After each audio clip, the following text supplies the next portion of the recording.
The afternoon of the first day of the Asian Financial Forum 2015 in Hong Kong continued with panel discussions, one looking at opportunities on the Chinese mainland and another at Asian development, while the first took a closer look at long-term investment from a global economic perspective.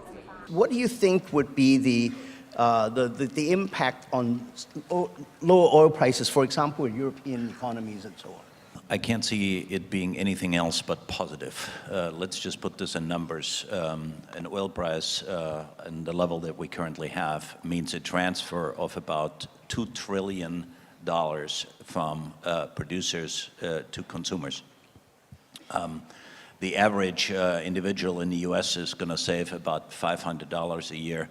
The average individual in Europe is going to save around $250, $300 a year in terms of just fuel prices, in terms of cars driving around. That's a positive impact. What do you see as looming in the horizon in Europe at the moment? And that's probably what I would call the wild card. If the Russian problematic situation is going to be resolved, you know, that is going to be another jump, because the Russian market is a huge market for Europe when it comes to manufacturing, when it comes to cars, when it comes to food exports and so on. So I wouldn't write down or write off Europe at this time. Yeah. The internationalization of the renminbi. What's the prognosis from the panel members?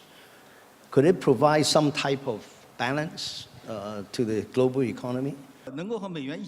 There are very few currencies that will appreciate. Most currencies will depreciate, but RMB is certainly an exception. In the future, RMB versus USD may rise or fall. There is both appreciation and depreciation pressure for RMB. As a result, the exchange rate of RMB versus USD will be more volatile. It will be more market-oriented. This is just inevitable in the internationalization process of RMB. What about Japan? And, you know, really we need the update on the progress of Abenomics. Are there any threat in my mind? Yes, there are some, which are the sort of missing part of the Abenomics. There are a couple. One is that Abenomics cannot decide the energy mix policy yet. Second one is the sort of the fiscal discipline. We have to set up the fiscal discipline. Having said that, there are still some fundamental remaining issues. But as I said, this year Japanese economy is getting better, and probably we'll be able to have the significant growth in this year.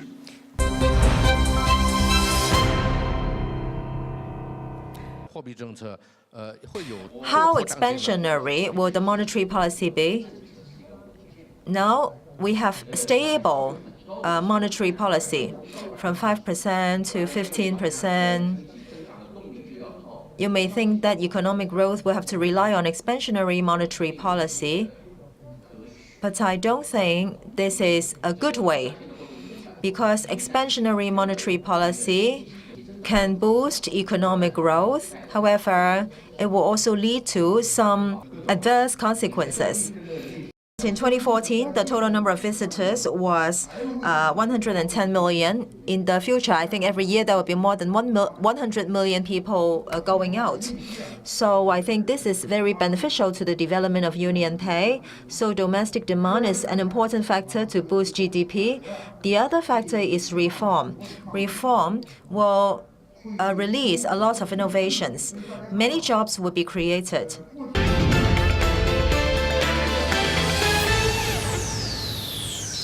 The good news for all of us in this forum today is that we are part of the most dynamic and high-growth region in the world, namely Asia. By and large, we expect this growth to continue in Asia in the years ahead. This presents both opportunities and challenges for all of us. The need of the day is to have an education system which will help our kids and then our youngsters to start thinking independently and to solve problems, to relate what they learn in the class to the nature around them, to the context around them, and then start defining new problems. In our case, it's also the talent development and management. And in our country, I would say that if we can develop more of our infrastructure, more whether digital or physical, it will help our country progress much faster.